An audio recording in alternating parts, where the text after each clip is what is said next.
ini hanya spoiler, maka dari itu, gambar tidak akan sama dengan jalan ceritanya. Terima kasih atas kunjungan Anda, selamat mendengarkan radionya. Ini adalah kapal E9 berbentuk cakram. Itu telah memulai perjalanan alam semesta di tempat yang paling dekat dengan KAM 26. Di dalam alam semesta yang gelap, kapal melaju dengan kecepatan ringan. Butuh 122 jam untuk mencapai tempat perjalanan benua utama Yanji. Suara Babata bergema di dalam ruang kendali. Percepat sedikit, Luo Feng memerintahkan dalam, buatlah agar kita sampai di sana dalam 3,5 hari. Ya, kapal sedikit lebih cepat, menjaga stabilitasnya. Luo Feng memejamkan matanya, berkata dengan lembut, menurut rencana, proses evolusi anggur kontak awan membutuhkan 3 hari. Saya harap itu berhasil. Dalam dunia internalnya, di pulau tengah benua, pohon anggur tebal telah menyebar ke puluhan ribu km. Itu adalah bentuk lengkap dari pohon anggur kontak awan. Awan kontak anggur, melolong. Pohon anggur yang tebalnya 10 dan panjangnya beberapa km terbang lurus ke arah Luo Feng yang berpakaian hitam. Hua-hua, dedaunan di sekitarnya segera membuka jalan dan memberi ruang bagi Luo Feng. Awan kontak anggur, bagus. Luo Feng menggosok pohon anggur kecil itu dan tersenyum, buatlah sebuah area dengan diameter 1000 km. Daun yang tak terhitung jumlahnya dengan cepat ditarik kembali. Ruang sekitarnya dibersihkan, ruang kosong yang jelas berdiameter 1000 km di sekitar Luo Feng muncul. Cukup, Luo Feng berpakaian hitam membalik tangannya dan 7 buah merah mencolok muncul di udara. Langkah pertama, Luo Feng menjadi serius. Fin, telan mereka. Dia memesan. Gemuruh, 7 tanaman merambat bergegas dan segera menelan buah merah mencolok seukuran melon air. Setelah itu, lampu merah mulai bersinar di seluruh tanaman. Tampaknya berjuang sedikit dari rasa sakit. Sakit. Pohon anggur itu berkomunikasi. Bertahanlah. Luo Feng membalik tangannya dan baskom batu besar muncul di udara, dan itu diisi dengan cairan seperti batu giok hijau. Telanlah. Dia melanjutkan. Seiring waktu berlalu, segala macam bahan muncul dan pokok anggur terus menelan semuanya. Menurut instruksi terperinci, hanya proses ini saja yang memakan waktu hingga 2 hari penuh. Jumlah bahan yang ditambahkan hanya sebagian kecil dari pokok anggur. Namun, orang hanya bisa membayangkan berapa banyak yang mempertimbangkan nilainya 1,53 miliar poin. Adapun langkah terakhir, 18 bahan ini, telan semuanya. Mata Luo Feng bersinar dengan kegilaan saat dia memerintahkan. Tanaman merambat yang tampak normal yang mengeluarkan energi menakutkan yang melilit material. Dalam sekejap mata, itu menelan segalanya. Merambat. Sekarang terserah Anda, apakah Anda terobosan untuk abadi atau akankah investasi saya sia-sia, itu pertaruhan sekarang. Luo Feng menatap tanaman merambat di sekitarnya. Tampaknya tenang setelah menelan material terbaru, namun suara berderak hampir seperti meriam bergema di dalamnya. Puluhan km tanaman rambat mulai berpendar dengan lampu warna-warni, sungguh memesona. Tanaman merambat juga terus-menerus terkoyak dengan fragmen yang tak terhitung jumlahnya meninggalkan tubuh utama, itu mengandalkan kemampuan regeneratifnya untuk menumbuhkannya kembali. Merobek, tumbuh kembali. Fragmen lama menghilang saat yang baru muncul. Seluruh pohon anggur kontak awan tampaknya telah menumpahkan seluruh tubuhnya dan berevolusi menjadi sesuatu yang lain. Berubah berulang kali terus berkembang, efisiensinya menakutkan. Waktu berlalu dan Luo Feng menyaksikan dari udara saat pohon anggur itu berputar berulang kali dan tumbuh kembali. Dia hanya bisa bergumam, tahan, kamu harus melanjutkan. Saat kamu berhenti, evolusi akan gagal. Setelah 1 jam penuh, pohon anggur kontak awan yang terkoyak setiap beberapa detik telah berevolusi seperti itu selama 1 jam penuh. 1 jam kemudian, Weng, pohon anggur kontak awan yang sekarang benar-benar emas yang telah menyimpan energi khusus di dalamnya tampaknya akhirnya menemukan kesempatan untuk meledak terbuka. Pohon anggur kontak awan emas yang awalnya bersemangat dan mencolok tiba-tiba memiliki ledakan energi khusus dari setiap daun. Energinya melonjak seketika. Pohon anggur kontak awan emas langsung membeku, kristal es terbentuk di seluruh tanaman merambat dan daunnya. Itu seperti patung es besar, tidak bergerak sama sekali, hampir seperti mati. Hanya energi samar yang sangat lemah yang berdesir dari dalam, perubahan kecil masih terjadi di permukaan tanaman merambat. Wah, Luo Feng yang berpakaian hitam merasakan hawa dingin di sekitarnya dan berkata dengan lembut, sangat dingin, Aku bertanya-tanya siapa di alam semesta yang menciptakan proses evolusi ini untuk pohon anggur kontak awan. Banyak langkah yang semuanya sangat rinci, seharusnya beberapa ahli kimia yang kuat atau banyak generasi. Ahli kimia terus menyempurnakannya. Melihat proses evolusi mengingatkannya pada teknik yang digunakan oleh ahli kimia. Hari terakhir, merambat. Luo Feng menatap patung es itu, kamu harus menahannya sampai langkah terakhir dan terobosan sampai mati. Kalau tidak, kamu akan gagal, ini hari terakhir, kamu harus bertahan sampai akhir. Satu hari dibekukan ini adalah langkah paling berbahaya dari seluruh proses evolusi. Detik berlalu saat perubahan kecil terjadi di dalam pokok anggur. Luo Feng menahan napas dan melihat dia ketakutan akan pohon anggur yang runtuh. Tunggu, kamu harus... Dia bergumam. Setiap detik terasa sangat lama, rasanya seperti 100 tahun atau bahkan 1000 tahun. Selama satu hari dibekukan ini, ada banyak perubahan kecil yang terjadi di dalam pohon anggur kontak awan. Setelah akhirnya mencapai batasnya, kristal es langsung meleleh dan pohon anggur kontak awan bergegas ke langit. 216 tanaman merambat masih dengan tanaman merambat yang tak terhitung jumlahnya dan daun yang mengembang dan melambai di udara. Gemuruh, roh yang menakutkan mengguncang daerah itu. Menembus batas dan menghubungkan ke sumber alam semesta. Ini adalah langkah terakhir. Luo Feng menatap keras di udara, mencengkeram tinjunya dengan keras. Meskipun dia memiliki 100 tanaman pemakan bintang anggur yang menerobos saat itu, perbedaan antara tanaman pemakan 100 bintang anggur dan tanaman anggur kontak awannya terlalu besar untuk dibandingkan. Kemungkinan tanaman pemakan 100 bintang anggur itu menerobos sangat tinggi. Adapun anggur kontak awannya, itu hanya memiliki kemungkinan 50%, dan jumlah bahan yang digunakan jauh lebih banyak. Pohon anggur telah mencapai langkah terakhir. Weng, tekanan tak berbentuk turun. Luo Feng yang awalnya di udara terpaksa mendarat di tanah dan berlutut karena tekanan. Tekanan sumber alam semesta. Luo Feng sangat gembira. Berhasil. Kesadarannya telah terhubung ke sumber alam semesta. Hukum telah turun. Saat ini, itu telah menembus batasan hidup dan menjadi abadi. Gemuruh, energi abadi yang tak terhitung jumlahnya yang diresapi dengan hukum kayu dituangkan ke dalam pohon anggur kontak awan, saat daun emas dengan liar menyerap semua energi abadi. Ini adalah satu-satunya kesempatan yang dimilikinya untuk menyerap energi tanpa henti. Dan energi dunia di dalam menyatu dengan tubuhnya juga dan menjadi energi abadi. Ini adalah energi yang berevolusi. Evolusi tubuh. Jejak rohnya dengan cepat memasuki setiap energi abadinya. Mulai sekarang, energi abadi tidak lagi bebas tetapi diatur oleh jejak rohnya. Bahkan jika tubuhnya terkoyak, energi abadi yang terpisah hanya miliknya, memungkinkannya untuk berubah. Masukkan ke dalam setiap energi dewa, setiap sel, semua ke dalam jejak rohnya. Mampu menghidupkan kembali bahkan dengan sedikit pun dari dirinya sendiri. Tubuh abadi. Luo Feng bergumam dari kejauhan, dan matanya dipenuhi dengan kegembiraan. Sumber alam semesta perlahan menyebar. Dan kristal besar seperti pohon anggur yang tersebar di ratusan ribu km terus berubah warna. Emas, perak, ungu, hitam, hijau, biru, itu mulai mengontrol tekanan yang dipancarkannya, namun energinya masih menakutkan. Semuanya tenang. Pohon anggur dengan cepat menyusut dan menjadi pohon anggur kristal yang tingginya hanya beberapa meter. Luo Feng berpakaian hitam terbang dan mendarat di sampingnya, dengan lembut menggosok pokok anggur dan tersenyum, "Selamat pokok anggur." "Terima kasih Tuan." Sebuah suara lembut bergema dari pokok anggur. "Kapan kamu bersiap untuk membangun negara dewamu?" Luo Feng bertanya. "Pabrik pemakan bintang telah membangun miliknya. Tuan dapat menggunakan miliknya untuk melakukan teleportasi negara dewa. Oleh karena itu, tidak perlu terburu-buru bagiku untuk melakukannya. Ketika kamu memiliki waktu ekstra untuk mencari tempat lain, aku akan membiarkan dunia internalku menyatu dengan fragmen luar angkasa menjadi negara dewa."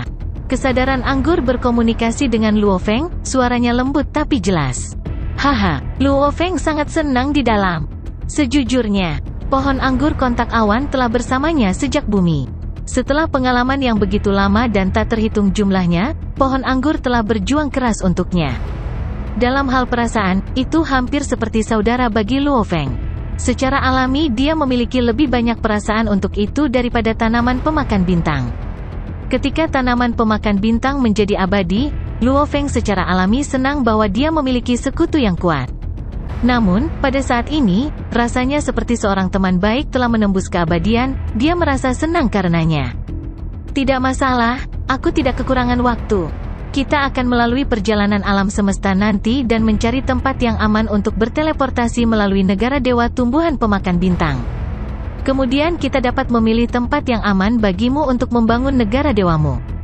Kata Luo Feng. Terima kasih Tuan, suaranya masih lembut. Haha, Luo Feng sangat senang. Saat itu gurunya telah memelihara 108 Fin Cloud Kontak Fin sampai abadi. Dengan itu ia memiliki kekuatan pejabat rendah. Anggur kontak awan Luo Feng memiliki 216 tanaman merambat. Pada tingkat abadi, itu mirip dengan pejabat puncak. Dan karena kekokohan dan kekuatannya, meskipun hanya pada tingkat resmi puncak, kekuatan tubuhnya mirip dengan manusia kaisar yang rendah. Setelah 3,5 hari terbang di alam semesta yang gelap, kapal berbentuk cakram itu akhirnya melewati perjalanan alam semesta dan tiba di titik perjalanan terdekat ke benua utama Yanji. Di dalam ruang kendali, armor kontak awan menyatu dengan kulitnya. Armor hitam Luo Feng memiliki sepasang sayap berbulu hitam di punggungnya saat dia menatap ke angkasa yang jauh. Itu hampir seperti dia bisa melihat benua Yanji Men yang jauh. Itu pasti membuatku kesal. Untungnya, prajurit itu masih berada di benua utama. Luo Feng berkata dengan lembut. Dia bisa dengan jelas merasakan panggilan kuat dari kejauhan, yang melebihi prajurit dan baju besi umum. Setiap sel di tubuhnya merespons dan dengan jelas mengunci posisi panggilan ini, dan itu berada di benua utama. Jelas bahwa prajurit dengan harta itu masih ada di sana. Bagus, aku akan pergi mencarimu segera, pikir Luo Feng. Babata, temukan tempat terpencil di sekitar sini. Luo Feng memerintahkan. Dipahami. Kapal terbang dengan cepat, medan perang ke-7 dipisahkan menjadi wilayah yang berbeda. Beberapa daerah memiliki daerah terpencil dengan sangat sedikit prajurit. Oleh karena itu, setelah terbang lebih dari sehari, kapal menemukan tempat yang agak sepi. Hua, pintu kabin terbuka. Luo Feng lapis baja hitam melompat keluar sendirian, melayang di angkasa saat dia menjaga kapal di ring dunianya. Dia menjadi seberkas cahaya hitam dan mendarat di asteroid, setelah itu dia mengebor jauh di dalam. Ada banyak tanda terowongan tua di dalamnya. Namun, Luo Feng tahu mereka ada di sana sejak lama. Pindai dengan pemindai, gua asteroid ini tidak memiliki bentuk kehidupan di sini selama 100.000 tahun terakhir. Luo Feng melihat sekeliling dan mengangguk. Bagus sekali, asteroid ini memiliki diameter sekitar 10 km, dan materialnya tampaknya tidak lebih lemah dari satu red star. Ini pasti cukup untuk digunakan sebagai penanda. Makan bintang, beri aku daun. Luo Feng memerintahkan. Sehelai daun melayang keluar dari tanaman pemakan bintang di bahunya dan mendarat di telapak tangannya. Daun ini bagaimanapun juga terbentuk dari energi abadi. Jika pemindai ingin memindainya, ia dapat dengan mudah merasakan energinya. Luo Feng mengacungkan cincin luar angkasa dan meletakkan daun di dalamnya. Setelah itu dia melemparkan cincin luar angkasa ke celah di asteroid. Penanda diselesaikan. Luo Feng tersenyum. Makan bintang, teleportasi negara dewa. Luo Feng memerintahkan. Tanaman pemakan bintang di sampingnya menyala, bersinar dengan cahaya yang menyilaukan saat menyelimuti seluruh area, dengan Luo Feng di dalamnya. Luo Feng yang tertelan dalam menatap gunung dewa yang jauh. Siu, mereka melakukan perjalanan melalui jalur kecepatan cahaya ini dan memasuki negara dewa. Saat mereka memasuki negara dewa tanaman pemakan bintang dan kemudian berteleportasi keluar darinya, mereka tiba langsung di dalam wilayah manusia. Teleportasi negara dewa sangat berbeda dari teleportasi normal. Teleportasi dapat digunakan kapan saja selama pertempuran, tetapi teleportasi negara dewa tidak bisa. Pasti ada dua titik berbeda yang membuka jalur untuk teleportasi negara dewa, dan selama proses ini, jalurnya harus sangat stabil. Tapi, pertempuran bisa dengan mudah mengganggu jalan dan membuatnya gagal. Karenanya, meskipun mereka memiliki teleportasi negara dewa, tidak ada orang abadi yang benar-benar dapat menggunakannya selama pertempuran yang intens. Ketika Luo Feng sedang menuju Wulong Starfield saat itu, dia telah meninggalkan item tanaman pemakan bintang di beberapa tempat, semua demi bisa melakukan perjalanan kembali. Dalam kekacauan tubuh bintang, ada sebuah gua. Cahaya emas menerangi area itu. Luo Feng lapis baja hitam muncul di dalamnya. Aku sudah sampai. Luo Feng melihat ke sekitar gua hitam, tidak ada perasaan hidup sama sekali. Gravitasi permukaan hanya 1/10 dari bumi, tanpa gas, saya sudah memasuki wilayah manusia. Aku harus mencari tempat terpencil untuk membiarkan awan kontak anggur membangun negara dewanya. So, dia melintas dan terbang keluar dari asteroid, dalam sekejap mencapai 1 juta km jauhnya. Setelah itu, dia mempercepat kecepatan cahaya dengan tubuhnya dan memasuki alam semesta yang gelap. Undiings normal semua bisa melakukannya hanya dengan tubuh mereka, tentu saja dia bisa melakukannya juga. Awan kontak anggur, bagaimana tempat ini? Tidak ada planet kehidupan di sekitar 100.000 tahun cahaya. Luo Feng melayang di angkasa. Tuan, mari kita lakukan di sini. Pohon anggur kontak awan setinggi 2 hingga 3 meter berkata di sampingnya. Baik, Luo Feng melambaikan tangannya dan dengan tebasan, itu melebihi kekuatan puncak penguasa sektor normal sebanyak 1000 kali. Merobek, sebuah celah ruang muncul dan Luo Feng melangkah dengan pohon anggur kontak awan. Di dalam, ada fragmen ruang yang tak terhitung jumlahnya. Luo Feng berdiri di luar angkasa. Negara-negara dewa semuanya dibangun di dalam lapisan ruang ini. Seseorang harus terlebih dahulu menemukan tempat terpencil, tempat yang tidak akan sering dikunjungi oleh prajurit lain. Pertempuran dapat dengan mudah merobek ruang terbuka dan mereka mungkin secara tidak sadar menemukan negara dewa. Alam semesta sangat luas, ada banyak tempat yang cocok. Persyaratan kedua adalah bahwa seseorang harus memperhitungkan teleportasi negara dewa untuk menghemat uang. Misalnya, jika seseorang selalu berada di negara alam semesta Ganwu, maka membangunnya di dalam negara adalah yang paling cocok. Dengan begitu, teleportasi akan menggunakan lebih sedikit sumber daya. Namun, untuk Luo Feng, dia tidak benar-benar perlu repot dengan hal-hal seperti itu, karena dia tidak bisa selalu berada dalam satu negara alam semesta. Celah ruang, kudengar itu terbelah menjadi puluhan ribu lapisan. Yang pertama adalah fragmen. Yang kedua adalah lapisan negara dewa. Yang ketiga adalah arus ruang angkasa. Pikir Luo Feng, lapisan ruang adalah ruang yang menakutkan. Lapisan fragmen sangat dekat dengan ruang utama, dan ancamannya kecil. Prajurit penguasa sektor biasanya sudah bisa menahan ruang ini, dan tingkat negara dewa lebih stabil, mayat hidup biasanya bisa bertahan di dalamnya. Fragmennya jauh lebih besar, ada yang berdiameter puluhan ribu km, hingga 100 juta km. Tingkat berikutnya adalah arus ruang. Bahkan mayat hidup yang kuat bisa mati di dalam, semakin dalam mereka pergi, semakin tinggi ancamannya. Ini hampir seperti berenang di laut, ancaman di dekat pantai kecil. Semakin dalam, semakin besar ancamannya. Ujung dalam lautan bergejolak, bahkan perenang yang baik pun bisa mati. Luo Feng bergumam, fragmen lapisan luar angkasa begitu saja, semakin dalam, semakin berbahaya.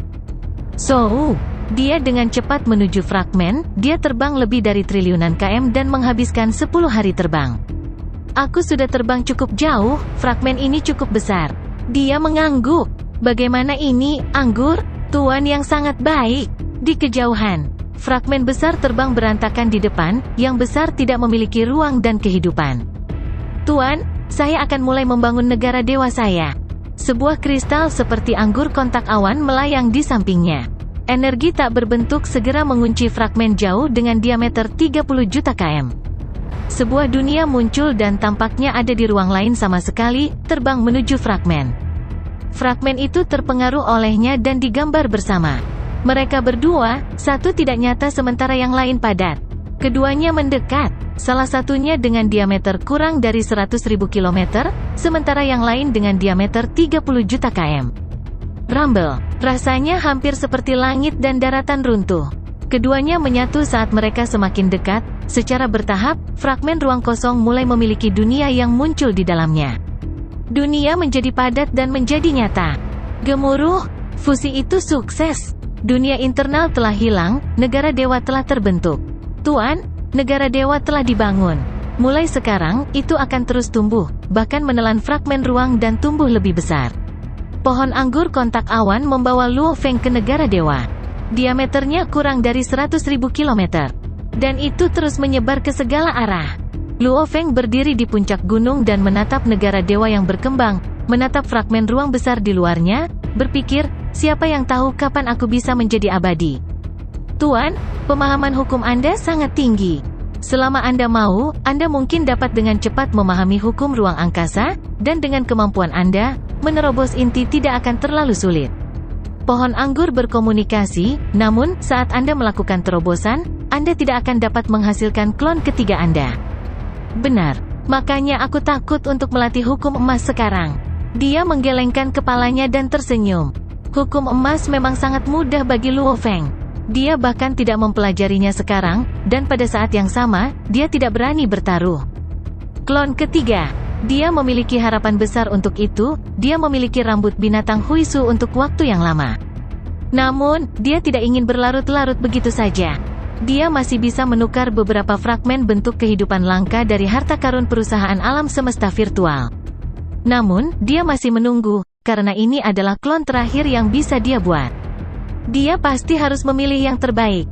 Di medan perang ke-7, dalam asteroid di daerah terpencil, cahaya emas yang menyilaukan menerangi jalan setapak dan siluet lapis baja hitam muncul. Itu adalah Luo Feng yang telah pergi lebih dari sebulan yang lalu.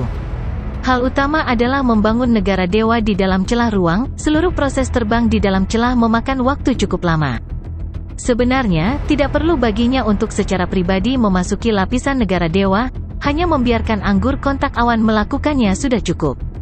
Namun, dia ingin melihat secara pribadi proses pembangunannya, karena dia tidak benar-benar melihatnya ketika pabrik pemakan bintang melakukannya terakhir kali. Aman, Luo Feng menatap layar lengannya. Pemindai besar dan pemindai kecilnya telah mempertahankan area mereka, tidak ada prajurit lain di sekitarnya. So, Luo Feng terbang keluar dari asteroid. Panggilan yang kuat ini, itu mengingatkanku bahwa harta karun itu menungguku. Dia melihat ke arah benua utama yang jauh. Namun, prajurit yang memegang harta seperti itu pasti sangat kuat. Aku harus membunuhnya untuk mendapatkan harta itu. Dengan segala cara, aku harus mendapatkannya. Bergerak, Luo Feng mengambil kapalnya dan menuju ke benua utama. Luo Feng menuju panggilan. Setelah lebih dari 4 bulan terbang, dia akhirnya mendekat. 1 miliar km, 900 juta km. Jarak itu terus mendekat. Setelah beberapa saat, itu menjadi 300 juta km. Menemukan pemindai musuh, dia berada di dalam gua gunung es. Babata berkomunikasi. Pemindai miliknya juga memiliki luas 300 juta km. Namun, pemindainya kurang canggih dari milik kita. Kurang maju, Luo Feng mengungkapkan senyum besar.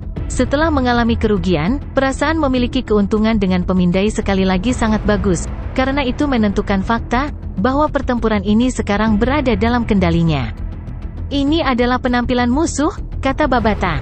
Luo Feng mendongak, sebuah layar muncul di udara dan rekaman muncul. Itu adalah prajurit ras lainnya yang sedang mengobrol. Ada total 3 prajurit. Yang mulia, sayang sekali. Meskipun kita bertemu dengan makhluk abadi itu, kita tidak bisa menghadapinya. Tapi, kita tidak bisa membiarkan dia pergi begitu saja. Seorang bawahan abadi berkata dengan hormat. Kekuatanku dapat membahayakan pejabat puncak, membunuh mereka bagaimanapun sangat sulit, kecuali aku bersedia membakar sebagian dari energi abadiku. Pemuda lapis baja hitam menggelengkan kepalanya. Membunuh tubuh abadi memang sulit, mengumpulkan poin pasti lambat ketika seseorang tidak bisa membunuh pejabat puncak. Rekaman itu membuat Luo Feng mengerutkan kening. Bisa melukai pejabat puncak? Luo Feng bergumam, tidak mungkin dia memiliki harta seperti sayap sawu, dan jika dia bisa melakukan itu berarti dia setidaknya seorang kaisar yang tinggi. Ini merepotkan, dan dari mana harta itu tampaknya, seharusnya pada dia. Dengan jarak 200 juta km, Luo Feng bisa merasakan lokasi yang tepat dari harta karun itu.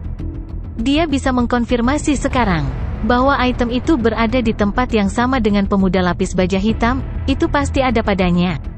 Apa yang saya lakukan? Sangat sulit bagiku untuk membunuh seorang kaisar tinggi. Luo Feng mengerutkan kening. Bahkan jika saya menggunakan semua energi saya masih hanya memiliki 10% kesempatan untuk membunuhnya. Luo Feng mulai merencanakan bagaimana menghadapi musuh. Namun dasar itu masih persyaratan kekuatan. Jika musuh terlalu kuat, tidak peduli seberapa tepat rencananya, itu tetap tidak berguna. Pemuda lapis baja hitam ini adalah seorang kaisar tinggi, itu berarti merepotkan. 200 juta km jauhnya, di dalam gua yang benar-benar beku. Pemuda lapis baja hitam sedang berbicara dengan 2 bawahannya. Pergi renungkan dan latih. Pemuda itu memerintahkan. Tingkatkan kekuatanmu, hanya dengan begitu kita bisa membunuh pejabat puncak. Ya yang mulia. Mereka bertiga sepertinya sedang mengobrol, namun mereka berkomunikasi secara mental juga secara rahasia. Pemindai besar musuh lebih canggih dari kita. Untungnya pemindai kita yang lebih kecil yang hanya memiliki luas 20 km mengambil pindaiannya. Pemuda lapis baja hitam menekankan. Namun kami dapat memastikan bahwa musuh pasti sangat kuat mengingat pemindai yang dia gunakan. Yang mulia, apa yang harus kita lakukan? Mereka berdua bertanya. Mari kita berpura-pura terus mengobrol. Karena dia belum mendeteksi pemindai kecil kita bisa berpura-pura mengobrol, dan memancingnya masuk.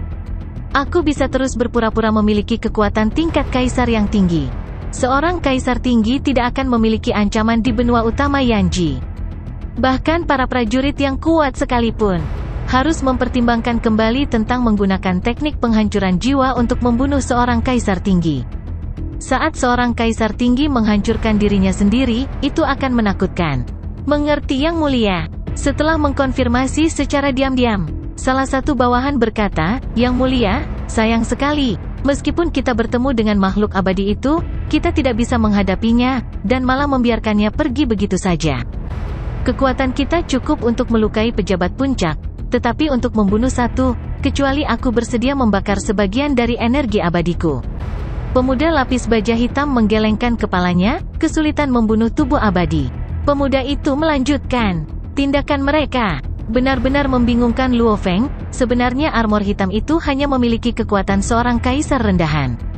Perbedaan antara kaisar tinggi dan rendah mungkin tidak tampak besar, sebenarnya perbedaan kekuatan itu mengejutkan.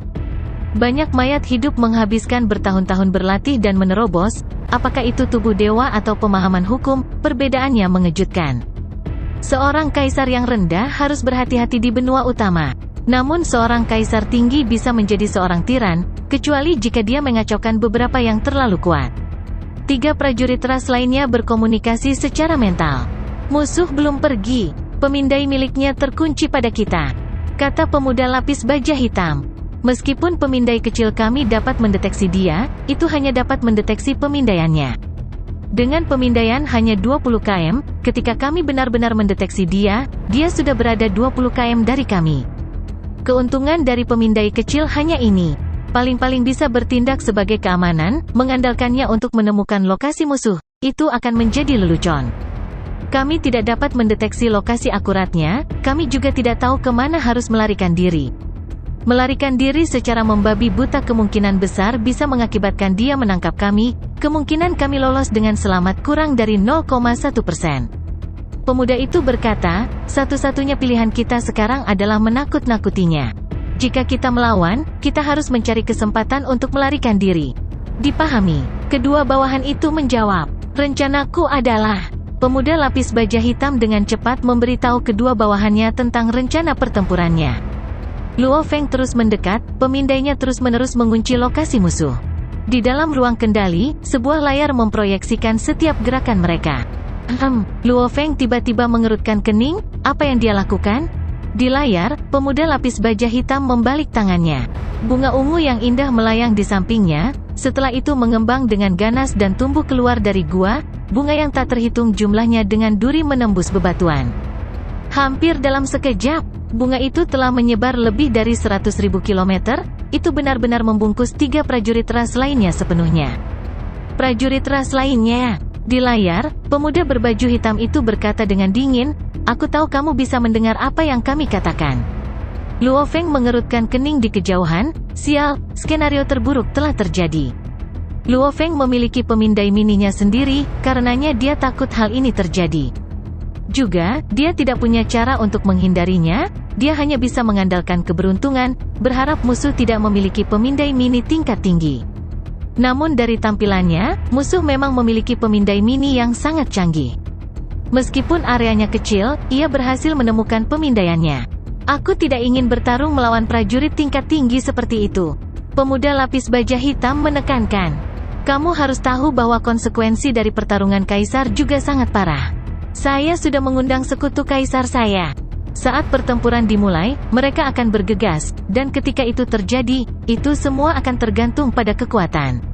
Petik 2. Pak. Layar segera kehilangan gambarnya. Jelas pemuda berbaju hitam itu menggunakan pemindai mininya untuk mematikan pemindaian apapun dalam jarak 20 km.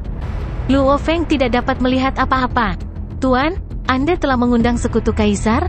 Kedua bawahan itu terkejut. Itu tipuan. Pemuda itu mendengus dingin. Apakah kamu tidak tahu ini? HMPH, kekuatannya tidak diketahui, dan dia kemungkinan besar adalah seorang pejuang yang sangat kuat. Apakah kamu berpikir bahwa tanpa mengetahui tingkat kekuatan musuh, sekutu kaisar akan bergegas untuk membantu? Bahkan jika saya memang mengundang mereka, harganya akan terlalu tinggi. Tidak ada yang bodoh dalam perang wilayah luar. Pertarungan kaisar mempertaruhkan semuanya, dan siapapun yang mampu menjadi kaisar akan memiliki metodenya sendiri. Siapa yang mau dengan bodohnya membantu siapapun?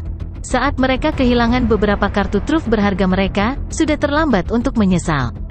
Seperti prajurit robot yang mengundang dua kaisar puncak. 1. Mereka harus memiliki beberapa sejarah atau hubungan. 2. Prajurit itu secara akurat mengukur kekuatan kaisar sayap perak bersama dengan teknik nyadel, jadi kedua kaisar puncak memiliki gagasan tentang apa yang harus dilakukan. 3. Dia menghabiskan harga yang sangat mahal, miliaran elemen campuran, dan itu bukan sesuatu yang bisa dibeli oleh sembarang orang. Secara alami, jika bukan karena dua kaisar puncak, biayanya tidak akan terlalu masuk akal. Bersiaplah untuk pertempuran. HMPH, bahkan jika kita tidak bisa menang, aku memiliki keyakinan untuk bertahan hidup. Pemuda lapis baja hitam membalik tangannya dan sebuah kapal cakram hitam muncul di dalam bunga. Masuk ke kapal. Jika kita terkena serangan jarak jauh, dengan bunga-bunga yang melindungi kita dan kapal F9 menghalangi, kita tidak akan kehilangan terlalu banyak dari awal. Luo Feng telah kehilangan visualnya. Oleh karena itu, dia tidak jelas tentang jebakan macam apa yang telah disiapkan musuhnya untuknya. Namun, menipu saya sekali, dan mencoba melakukannya lagi. Luo Feng berpikir dengan dingin. Kaisar tinggi. Jika dia adalah kaisar tinggi, dia tidak akan bertindak seperti itu. Memanggil sekutu kaisar, mereka bahkan tidak tahu siapa saya, apakah mereka akan datang dan membantu Anda. Juga, perlu waktu untuk meyakinkan mereka. Datang dengan harga yang mahal, tidak akan semudah itu. Babata, Luo Feng memerintahkan. Tutup pemindai besar, dan pelihara yang kecil.